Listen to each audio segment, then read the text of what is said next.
Hello,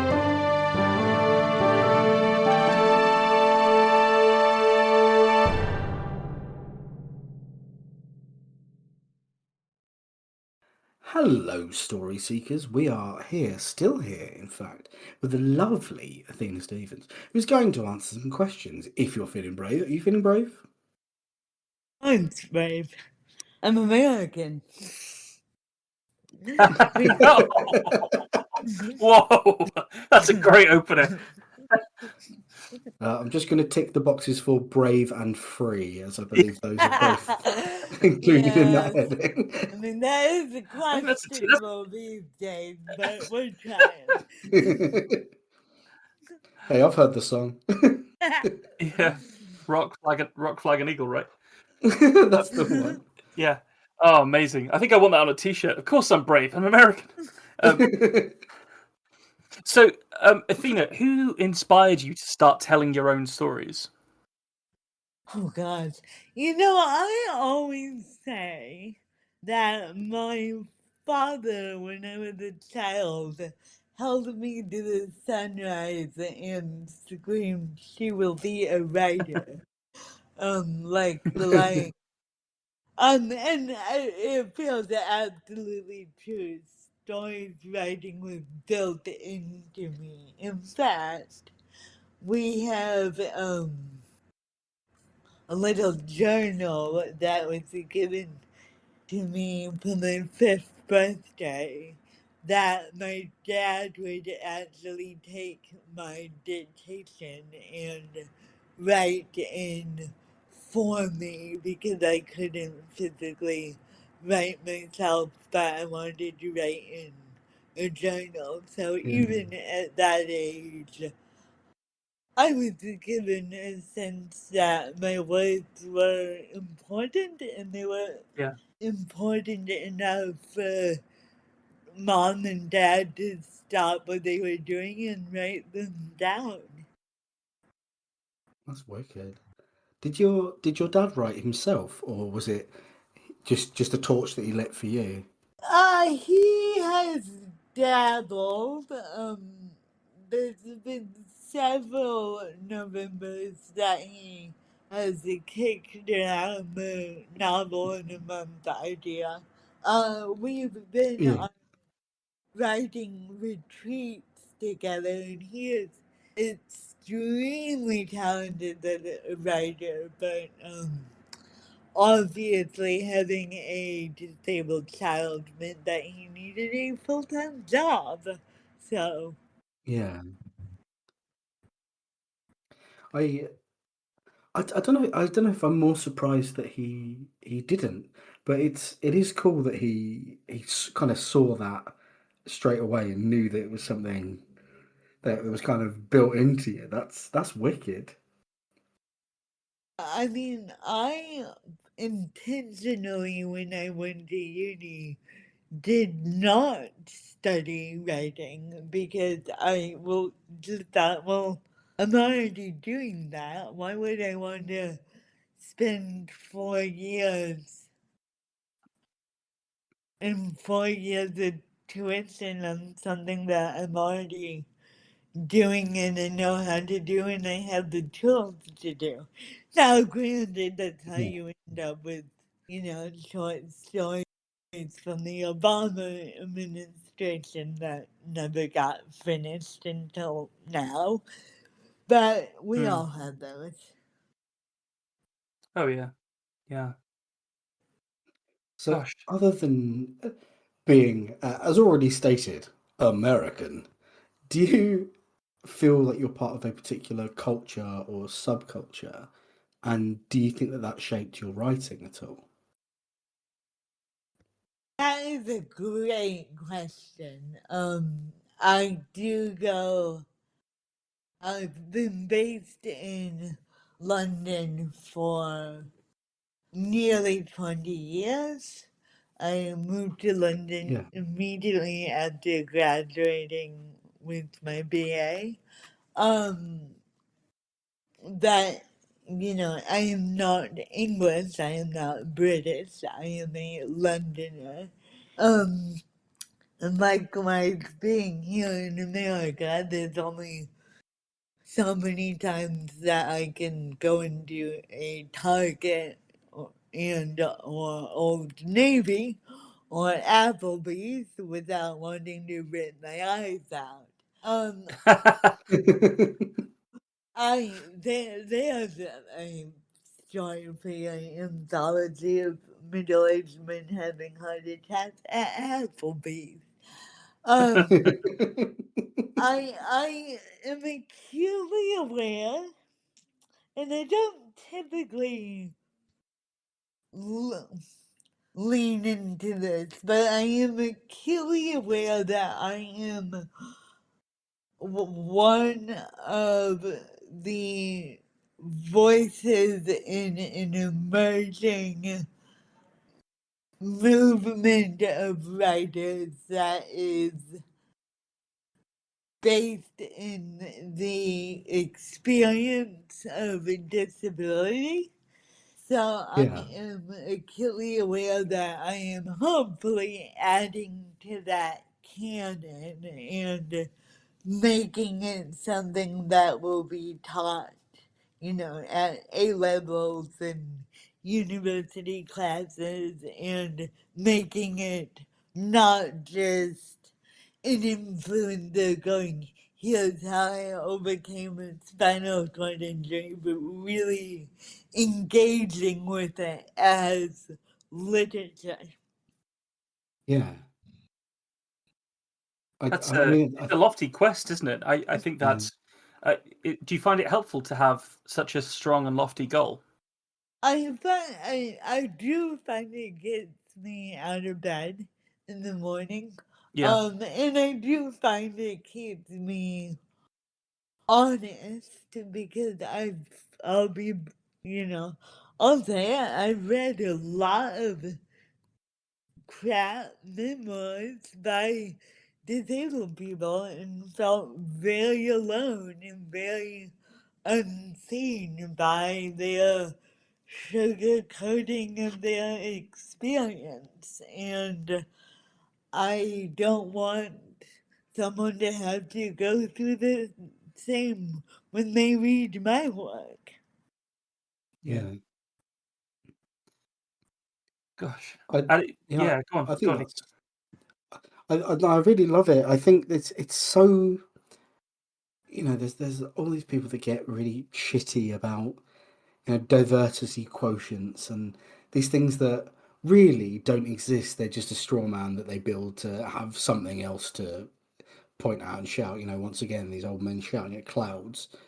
But I think believing in your work and knowing that the best thing that your work could do is just be respected as work, regardless of who's on the other side of it. I think that's fucking right on. That's exactly like to me. That's just it's perfect. Is what you should be aiming for. And I hope that there are classrooms filled with Athena Stevens writing, and it not that it doesn't matter who wrote them, but that they're there because they respect the work.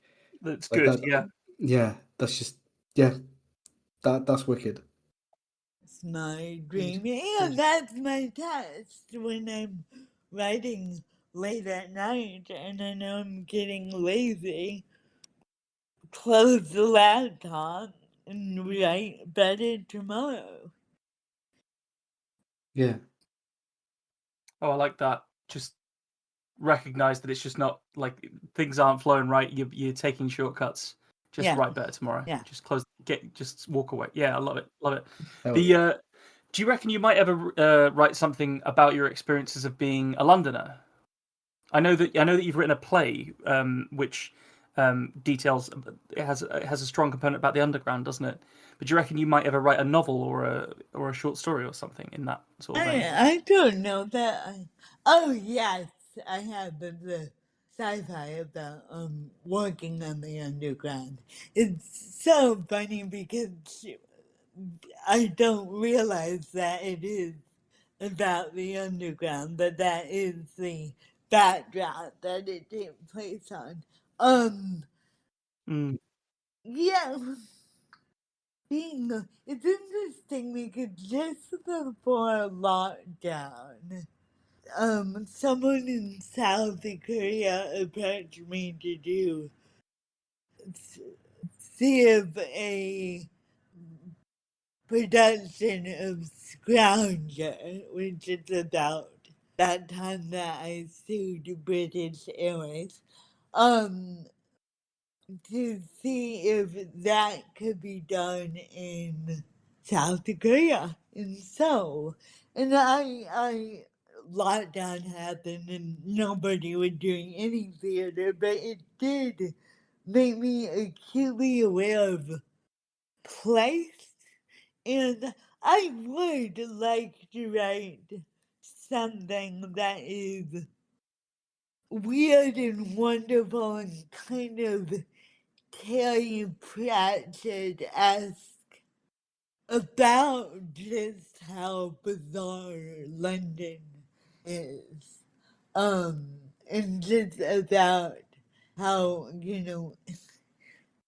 I don't know if you remember walking into Boyle's Burnt Shop in Soho for years. Yeah. It stunk.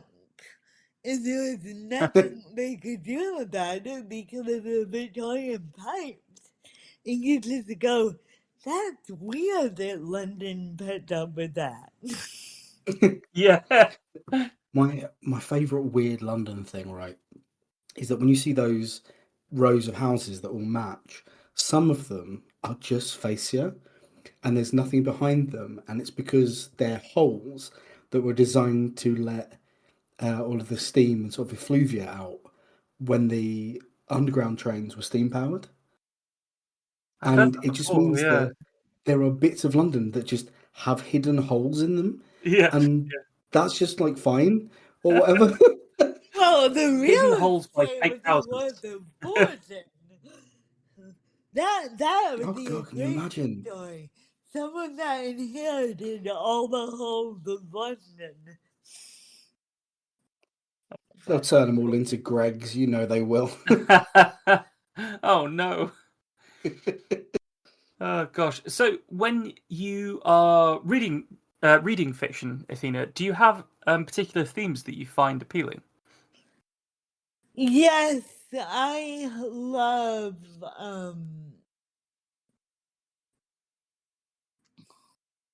I love stories about autonomy and whether or not any of us can be truly free in a global society. I know that that's a very Yeah. specific answer, but I also love I've gotten into Korean drama and Korean storytelling over the years because it is so different culturally. Yeah. And I really love stories about accountability, and even if accountability is delayed, it still comes. It's a bit like an underdog theme, but there's just something very unique, I think, about stories of, accountability that are a long time coming. Yeah.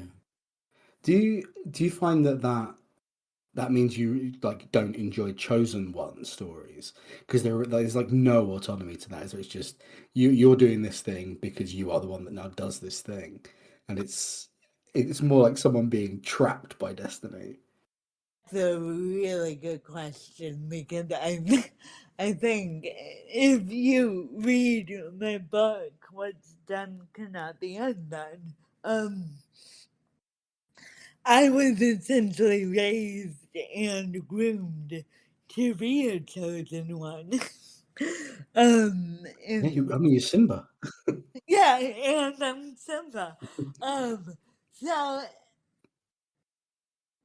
But yet, the chosen one has a choice, doesn't it? And that's what's interesting to me. I'm working on my second book now with the work I'm doing in research in neuropsychology, and basically, alongside my day job, I'm researching what parts of my brain have been damaged by the brain damage that I incurred at birth. And then to go, okay, is there anything left of my brain that is simply me?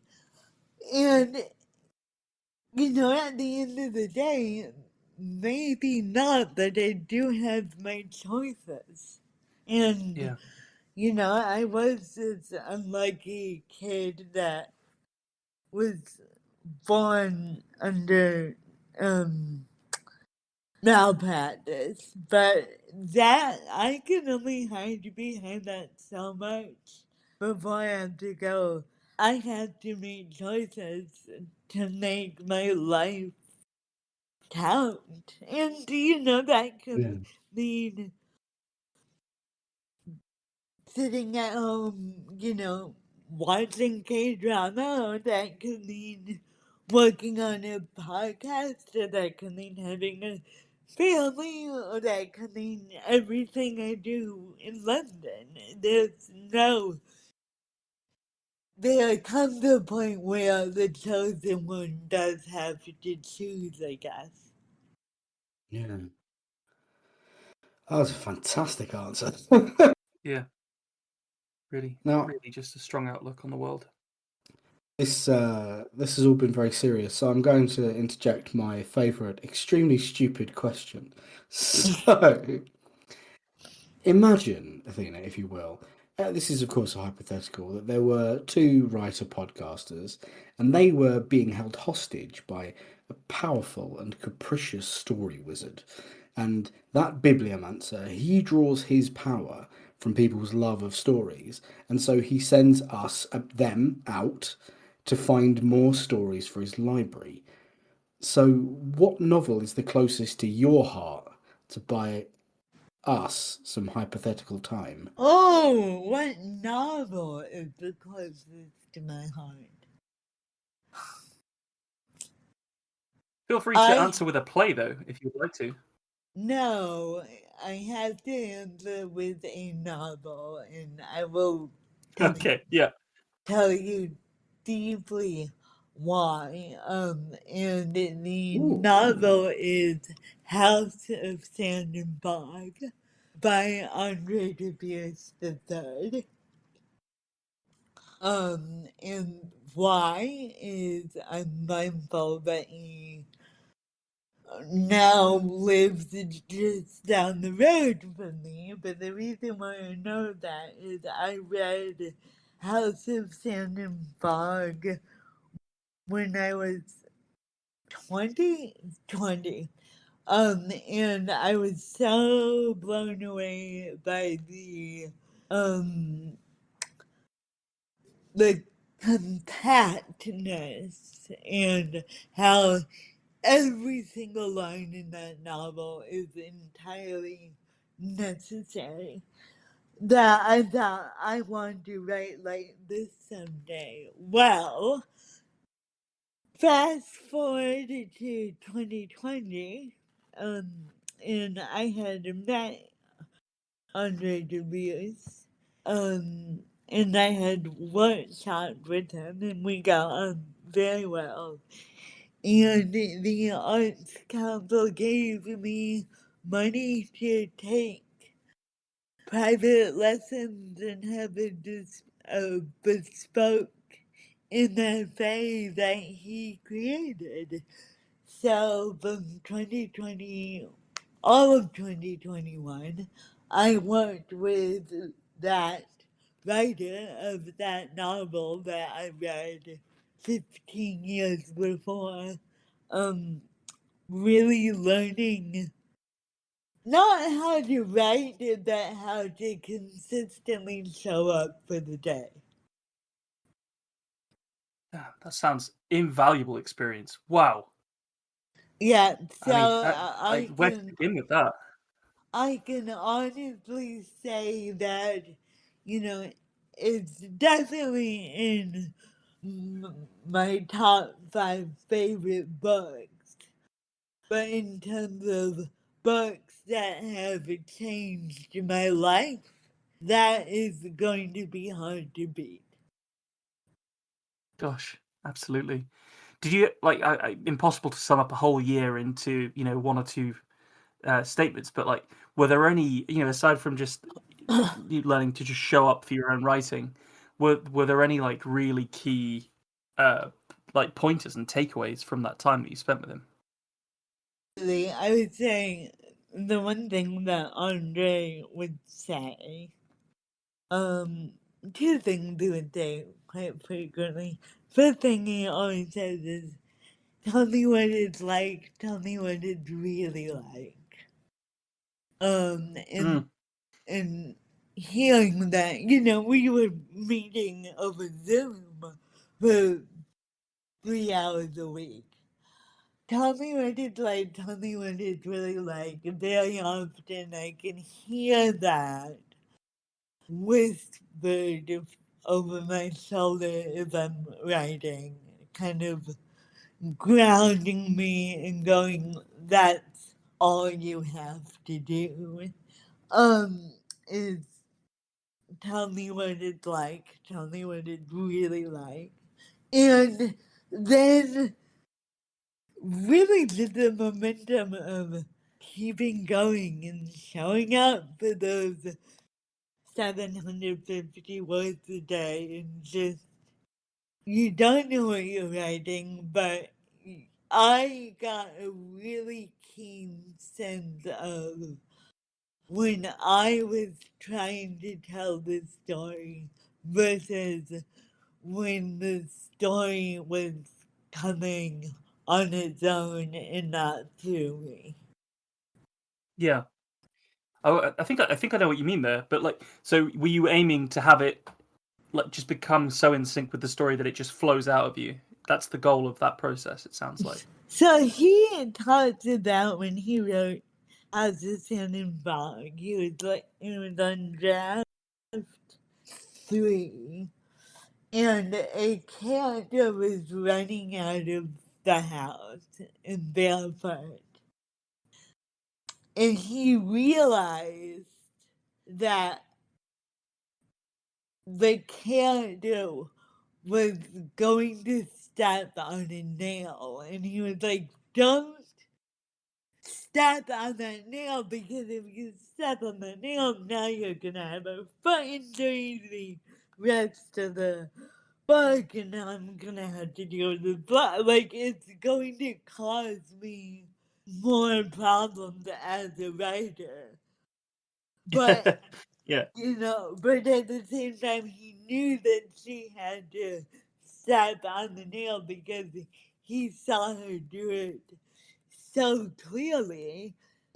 And now you read it, and you actually the story would not happen without that nail. So Gosh. It's like allowing your characters to have agency for idiocy to allow your story yeah, to live. even That's even wicked. if it means more work for you.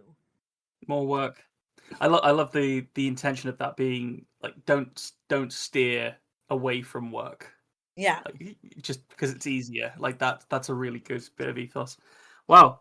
What a time. I mean, so I'll move us on to the next question, but that sounds like just a phenomenal experience. It's an That's so cool. incredibly sage person to have in your Yeah. corner.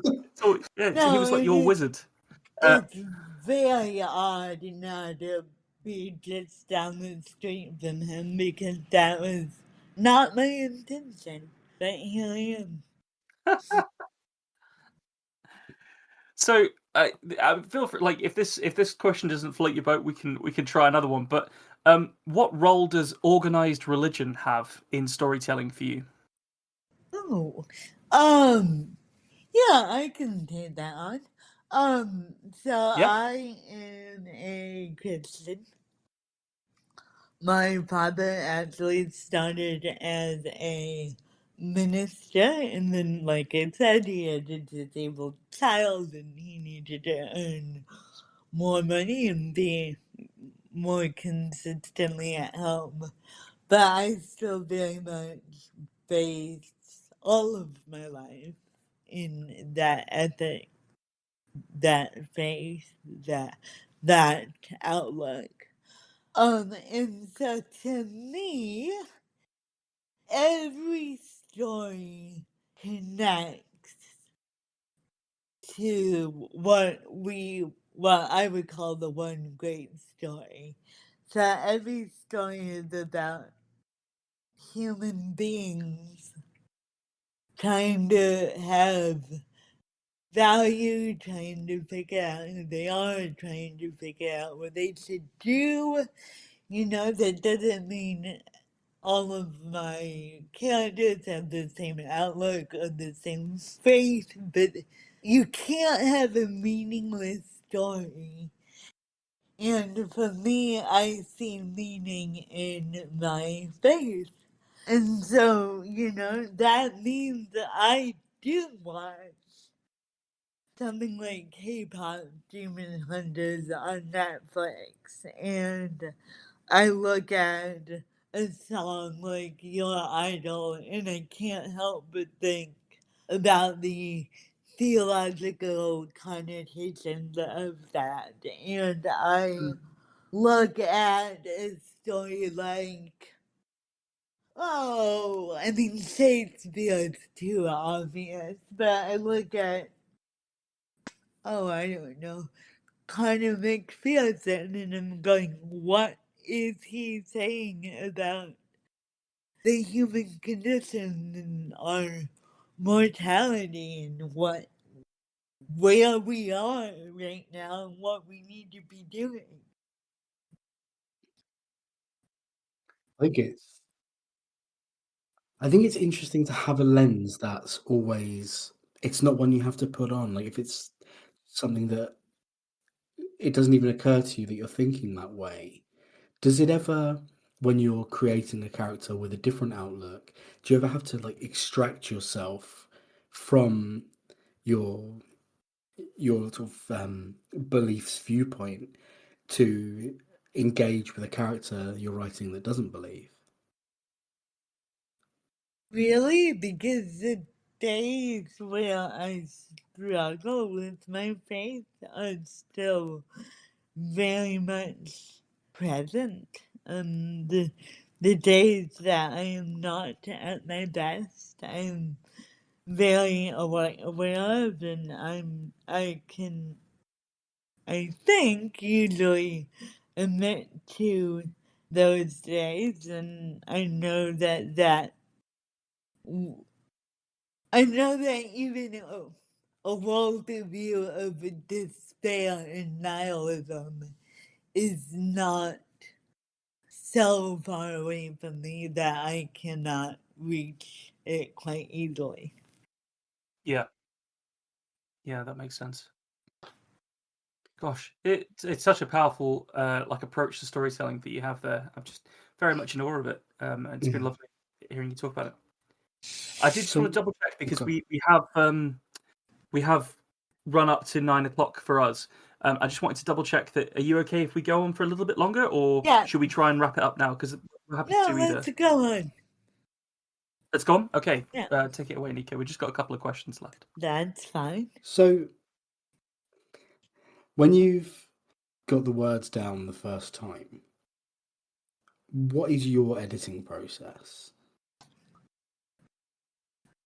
So the thing you need to know about the way I write, um, is up until really about 9 months ago, I was only capable of typing with one finger. And voice activation was not good enough to understand me. Now, with AI, it is. So that's weird because all of a sudden I've gone from my maximum output per minute is between 6 to 9 words to 100 words a minute, which has been quite emotional in a lot of ways because now Yeah. I do have freedom to write dribble. Whereas before, one of the things that Andre really encouraged me towards was not writing sparsely and going off into these little angles. So I've gone from writing, spending a lot of time on relatively few words, and then I have to build up and build up and build up, to being able to go back and forth between, okay, that's not enough, that's too much. And to me, the story beats are the most important. So if I get the events of the story right, however internal they are, then I have a great story. But if I don't have that story structure right, I need to stop until I can get it right. I got to say, that is exactly what AI should be doing, facilitating creativity. Thank you for being one of the first people to say they're using AI for something that doesn't make me feel physically sick. Like that is exactly what like mechanical assistance to creatives. Mwah, beautiful. 11 out of 10. More of that. I'm almost rushing to write as much as I can right now because I'm scared to death that it's gonna be pulled away from me and I'm going to Oh lose God. that tool. So I Mm. do find myself like kind of going, alright, I've got this idea for a book, I need to get a draft out because we could wake up tomorrow and Elon Musk could just destroy the whole thing. Oh, whoa! That's such a Brutal. powder keg of a situation to be creating art in, to be writing books in. Uh, Yeah, yeah, power to you. That's make hay while the sun shines, but at the same time, like, yeah, it sounds like you've got everything going for you in this regard. You know, it's you've you've found a really strong path to go forwards on. I let's love it. hope Love the AI. let's Yeah, hope that it that's so. lasts and it's not destroyed by the many things that can seems like everybody's got a stake in it somehow, and that's never a good thing. Yeah. That's very wise. Everything, if everyone's got a stake in something, it's not a good thing. Yeah. Yeah, it sums up quite a lot of Western democracies that are currently failing. So I think that does ring true for me. Um, the what's so if you can talk about it, what's your next project? Be it a book or be it a play? Yeah, so I am working on a second book. It's called This Brain is Unremarkable. And it's my story studying the brain at Harvard Extension School in neuropsychology while having a brain injury, and just the surreal experience of, learning about the brain and how far brain science has come, and then realizing the impact on me. And the title, This Brain is Unremarkable, came from the first MRI I received, which was in January of 2024, I did a brain scan, and um, that my injury is so deep that my brain actually came up as completely normal and uninjured. So on the MRI report, it actually, on the right of the last line is, "This brain is unremarkable. There's no injury. This brain is unremarkable." And I just thought, well, that's a remarkable statement in Yeah, and of I mean, itself. if you weren't already planning to write a book, you had to then. That's that's that's got to happen. You know, it is very odd to be working in a research hospital and bringing lived experience of having a brain injury that none of the researchers have, and going, that's not really a description of what it's like, what it's really like. My brain is infected in that area, and it's more Yeah. like this. Um, and so I'm coming in as a student, still learning, but yet weirdly fluent in a language I was never taught. That is wicked. You've got to be, in your own way, the most qualified person there, right? In some ways, yeah. To be able, it's like I can't even think of an equivalent. Like maybe a xenoanthropologist talking about an alien life form with an alien in the room. Like anything they say could be wrong, and it is, to me, it's so cool for you to be able to say, well, actually, I mean, here's my lived I, experience, because I say a it's lot of valuable. wrong. I say a lot of wrong things too, but when it comes to do at the actual experience, um, you know, then I A have lived it, and B, as a writer, I can put words to it in a way that clinicians Yeah. can't. Yeah. Hmm.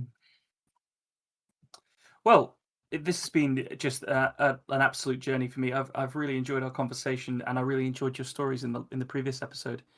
But where can people, again, like where can people go to keep up to date with your news, Athena? Because I feel like people are going to want to follow your career. Only on X, unless you're sketchy, and then I'll block you. And then my first book from HarperCollins, What's Done and Cannot Be Undone, is available at Waterstones, Amazon, all the places. And I'm also at AthenaStevens.com. Wonderful. Dana, thank you so much for your time. It's been wicked having you on. I've had a thoroughly good evening with your company. Thank you. It's been really good. I feel like I'm on Radio 4 NPR or something. So thank you. Oh, that's so nice. I don't like my instinct was I don't know why my instinct was to be offended there, but it's not. That's really nice. Like I think I associate Radio 4 with like old people stuff, which might be like a lingering teenagerism inside my brain. So thank you for dismissing that, because you're totally right. Yeah, this was lovely to go It deep is. on these subjects and really talk it through. Yeah, and it is what we as writers, you know, dream of, oh, someday I'll be on Woman's Hour, someday my book will be book of the week or whatever. Absolutely. Absolutely. Oh, thank you so much. Thanks for joining us for this episode of The Tiny Bookcase. Remember to subscribe, otherwise you're going to miss out on the future fun. Also, tell a friend. If you like this episode, link them to it. We'd be tremendously grateful. You can follow us on Twitter at BookcaseTiny, Facebook at The Tiny Bookcase, and Instagram at BookcaseTiny for updates. Speaking of supporting the podcast, well, magic can only take one so far. The Tiny Bookcase is supported by the generosity of its patrons. Those kind souls have really kept my belly full the last year. Let's cast a spell for them, shall we? For rich ginger tones on their scalp, let us cast the Orangi Hedondo spell for Scott Byrne. And for general fabulousness, why not the Ooh La La, How's Your Mother spell on Matthew McLaren?